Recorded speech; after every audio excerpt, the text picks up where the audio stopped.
داڑھی باقاعدہ مردوں کے لیے زینت. اور اس کی دلیل کیا ہے؟ حضرت آدم کی کے سلسلے کی وہ روایت جو کہ تفصیلی ہے، لیکن میں اس کا صرف خلاصہ پیش کروں گا کہ جب حضرت آدم کی توبہ وغیرہ قبول ہو گئی تھی، ترک اولا جو ان سے ہوا تھا اس کی جو انہوں نے توبہ کر لی تھی، تو اس کے بعد حضرت آدم نے پروردگار سے دعا کی تھی، پروردگار میرے زیب و زینت اور جمال میں جو ہے وہ اضافہ کر دو، میری زینت میں اضافہ کر دو. اور جب حضرت آدم صبح کو اٹھے تو دیکھا کہ چہرے پر سیاہ رنگ کی ایک داڑھی تھی. تو خدا نے کہا کہ اے آدم، اس کے ذریعے، اس داڑھی کے ذریعے تمہیں اور تمہاری اولاد کو، تمہارے بیٹوں کو قیامت تک کے لیے زینت دے دی گئی. یہ زینت ہے.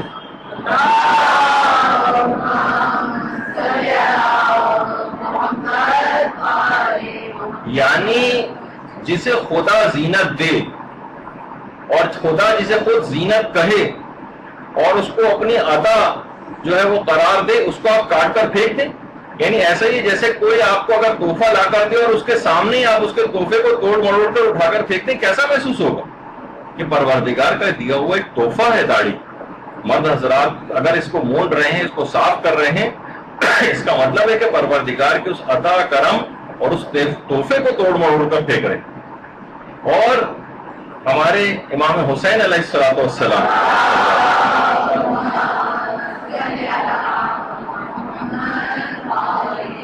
ایسا فخر کیا کرتے تھے اپنی داڑھی پر کہ باقاعدہ کسی نے آ کر کہا تھا کہ کیا وجہ ہے کہ ہم بنو امیہ کی داڑھی اچھی نہیں ہوتی جبکہ آپ بنو ہاشم کی داڑھی بہت خوبصورت ہوتی. تو امام نے پھر قرآن کی ایک آیت پڑھی تھی اور وہ آیت تھی سورہ اعراف کی آیت نمبر 58، 58ویں آیت. والبلد الطیب یخرج نباتہ باذن ربہ والذی خبث لا یخرج الا نکدا. جو زمین پاک و پاکیزہ ہوتی ہے وہاں سے سبزہ پاکیزہ ہی اگا کرتا ہے، اور خبیث زمین سے ہمیشہ سبزہ خبیث ہی اگا کرتا ہے.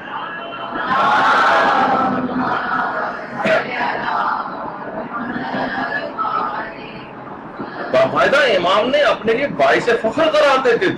قرآن کی آیات اس سلسلے میں پڑھتے تھے، اور مومن جو ہے اس کے لیے باعث شرم ہو جائے اور وہ جو ہے تھوڑی سی اپنے خواہش نفسانی میں جو ہے اتنی اہم سنت رسول اور سنت ائمہ کو نظر انداز کرتے. تو دیکھیے قابل مبارکباد وہ شخص سمجھا گیا روایت میں جو اسلام میں بوڑھا ہوا ہو. سفید داڑھی کے متعلق کہا جاتا ہے کہ قابل مبارکباد ہے وہ شخص جو اسلام میں بوڑھا ہوا ہے. روایات میں ہے کہ سب سے پہلے جس نبی کی داڑھی سفید ہوئی، بلکہ اس دنیا میں جس کی داڑھی سفید ہوئی، وہ حضرت ابراہیم علیہ السلام. حضرت ابراہیم، ان کی داڑھی روایت میں ہے کہ سب سے پہلے سفید ہوئی. سفید داڑھی والا شخص ویسے بھی اس کی کریڈیبلٹی بڑھ جاتی، وہ معزز ہوتا ہے، لوگ اس کا احترام کرتے ہیں. کسی بھی جگہ اگر وہ جاتا ہے تو اس کا ایک خصوصی احترام کیا جاتا ہے. بہرحال ابھی تک اتنا معاشرہ خراب ہو جانے کے باوجود ایک بزرگ کے متعلق ملتا ہے نا کہ ایک دفعہ ایک عالم تھے، سفید داڑھی تھی، تو زیارت کے لیے جاتے تھے. روایتوں میں ہے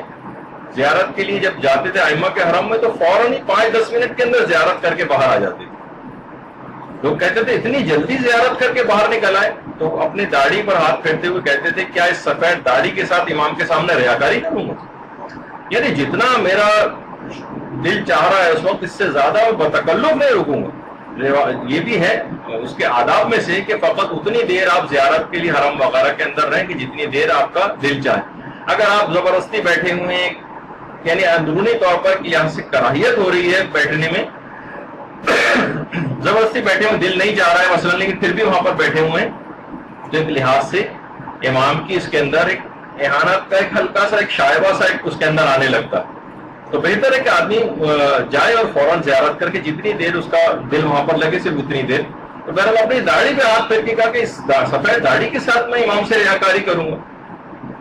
تو بہرحال یہی وجہ ہے کہ اس داڑھی کے اتنا احترام ہے اسلام میں، اور دشمن ہمیشہ سے اس داڑھی کے خلاف، یعنی بعض اوقات جب حملے ہوا کرتے تھے اور دشمن جو ہے وہ قتل کر دیتے تھے مسلمانوں کو، تو ایک طریقہ کار یہ تھا، بلکہ اگر مسلمان نہیں بھی ہوتے تو اس زمانے میں طریقہ کار تھا کہ داڑھیوں کو مونتے تھے، داڑھیوں کو نوچ دیتے تھے، ان کو اکھاڑ دیتے تھے. یہ اس طرح کی ایذا رسانیاں جو کی جاتی. کہا جاتا ہے کہ جس وقت آیت اللہ سید محمد باقر الصدر جب شہید کر دیے گئے تھے، اور شہید ہونے کے بعد جب آقا باقر صدر کا لاشا آیا ہے تو ان کی داڑھی کے بالوں کو جلایا ہوا تھا، باقاعدہ جلایا ہوا تھا ان کے داڑھی کے بالوں، نہ جانے اور کیا کیا اذیتیں شہید کو دی گئی ہوں گی۔ تو بہرحال یہ آیت اللہ باقر الصدر کی قبر مبارک ہے عراق میں۔ تو ہمیشہ سے یہ طریقہ کار تھا، اور اسی داڑھی کے متعلق کوئی روایتوں میں ملتا ہے کہ جب امیر المومنین علیہ الصلوۃ والسلام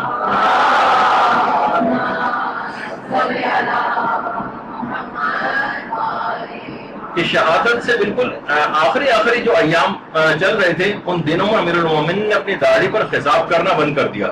اور کہا تھا کہ پیغمبر اسلام فرما گئے ہیں، تو ان کے قول کے مفہوم روایت کا کہ اب یہ داڑھی میرے خون سے ہی خضاب ہو گئی۔ تو آخری زمانے میں اسی داڑھی کے متعلق امیر المومنین نے بات جو ہے وہ ارشاد فرمائی تھی۔ اچھا، مسلمان جو بھی لشکر ہوا کرتا تھا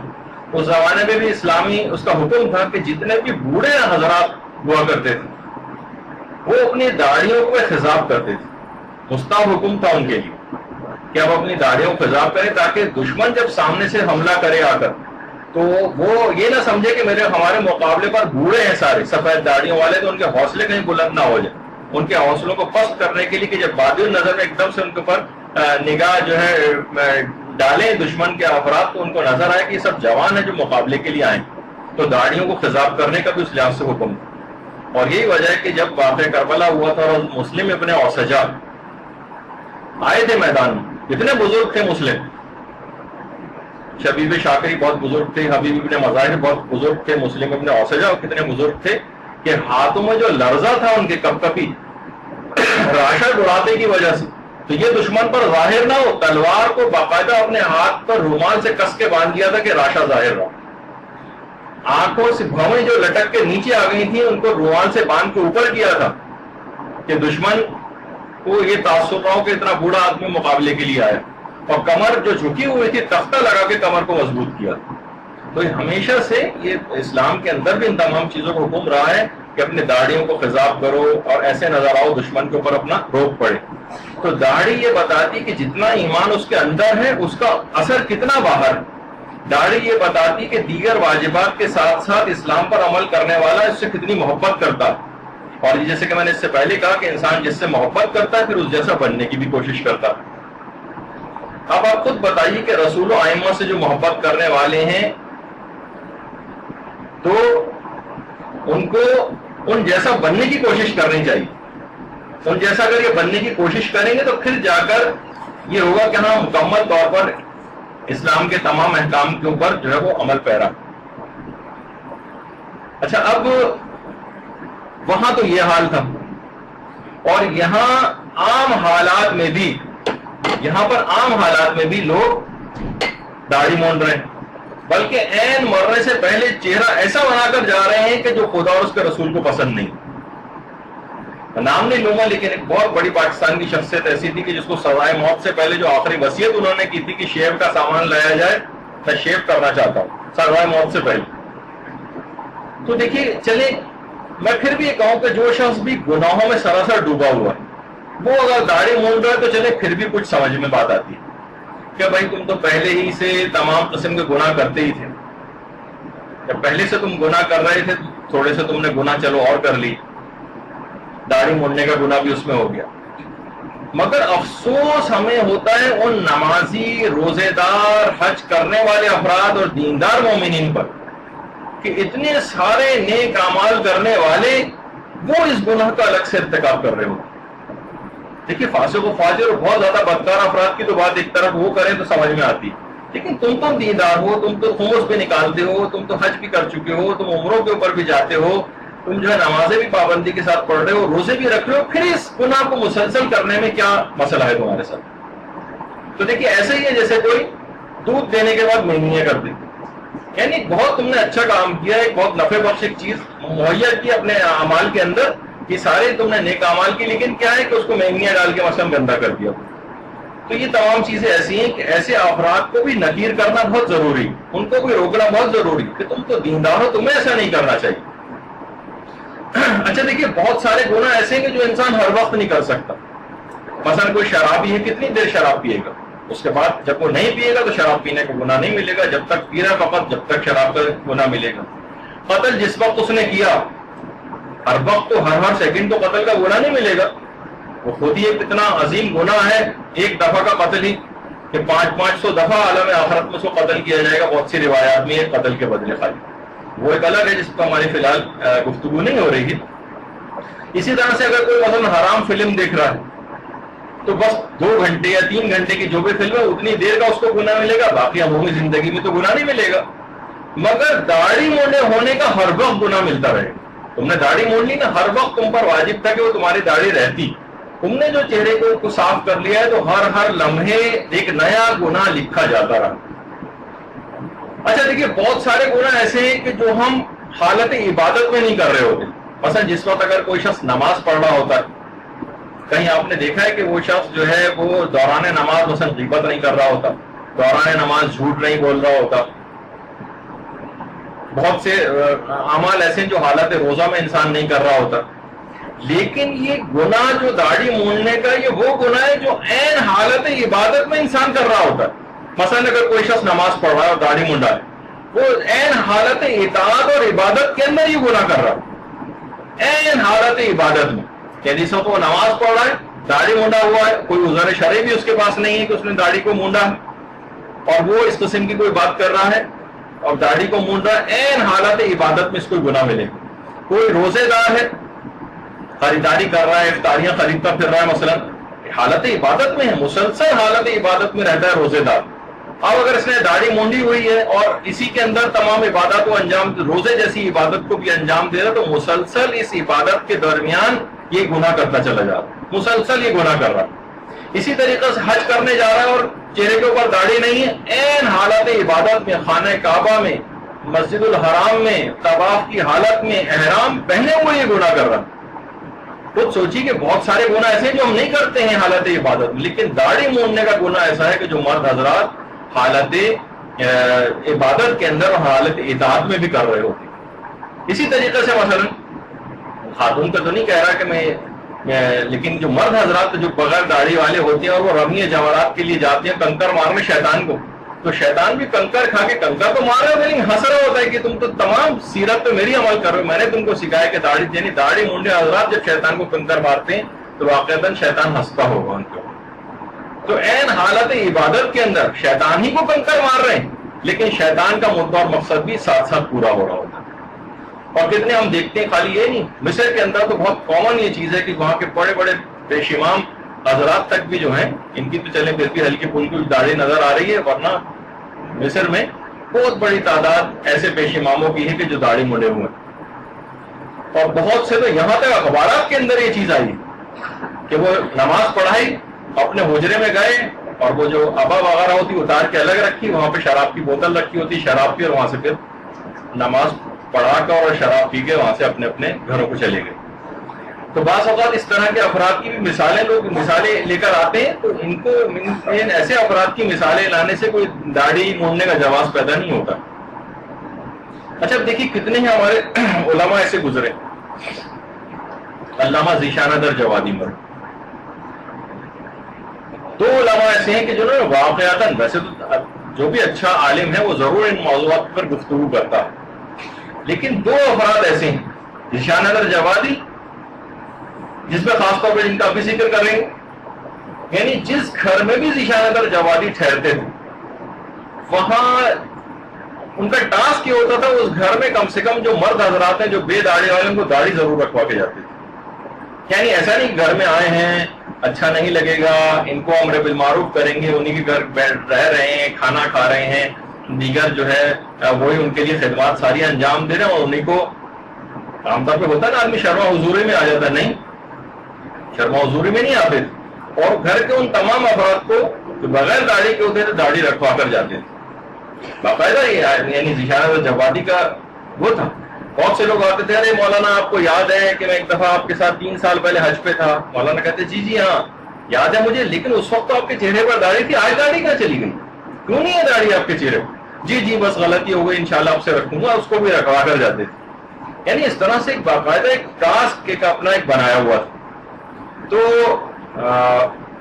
اور اس کے بعد ہم دیکھتے ہیں کہ مولانا صادق حسن صاحب قبلہ، خدا ان کو صحت یابی اور ان کی توفیقات میں جو ہے اضافہ کرے، ابھی بھی حج کاروان لے کر جو ہے وہ غالباً جو ہے وہ 32واں 33واں حج جو ہے ماشاءاللہ سے کرنے کے لیے گئے ہوئے ہیں. تو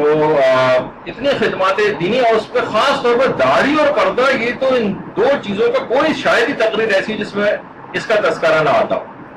یعنی واقعتاً بہت زیادہ ان دو دینی احکام کی جو حد سے زیادہ تبلیغ کی دیگر احکامات کے ساتھ ساتھ. تو خود مولانا فرماتے ہیں، مولانا صادق حسن صاحب قبلہ کہتے ہیں بعض اوقات یہ ہوتا ہے، ویسے تو ظاہر ہے کہ اتنا لوگوں کا ایکسپیرینس ان کو ہو چکا ہوتا ہے، لیکن کہہ رہے ہیں بعض اوقات لوگ ہمیں بھی غچہ دے جاتے ہیں. مثلا کسی کے گھر گئے، مجلس پڑھنے کے لیے بلایا انہوں نے، اب انہیں پتا ہے کہ مولانا جو ہیں یہ داڑھی کا مسئلہ تو ضرور نکال کے لائیں گے، اور خود جو میزبان ہے، جو صاحب کھانا ہے، جس کے یہاں مجلس ہو رہی، اس کی اپنی داڑھی نہیں، لوگوں کے سامنے بڑی بےعزتی ہوگی اگر داڑھی کا نکل آیا. تو کہہ رہے ہیں لوگوں نے ہمیں چکر یہ دیا، ایک صاحب نے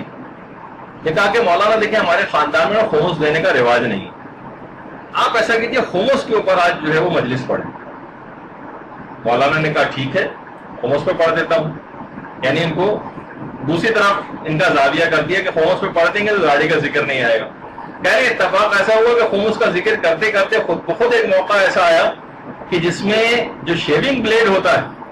اس کا بھی، کہ اگر کوئی چیز حرام کام میں استعمال ہو رہی ہو، کوئی پیسہ، تو وہ بھی اسلام کہتا ہے کہ یہ بچت ہے اور اس کا بھی خمس دینا پڑے گا. کہہ رہے ہیں وہاں پہ بھی شیونگ بلیڈ کا تذکرہ نکل آیا اور اس طرح خمس کی بھی داڑھی نکل آئی.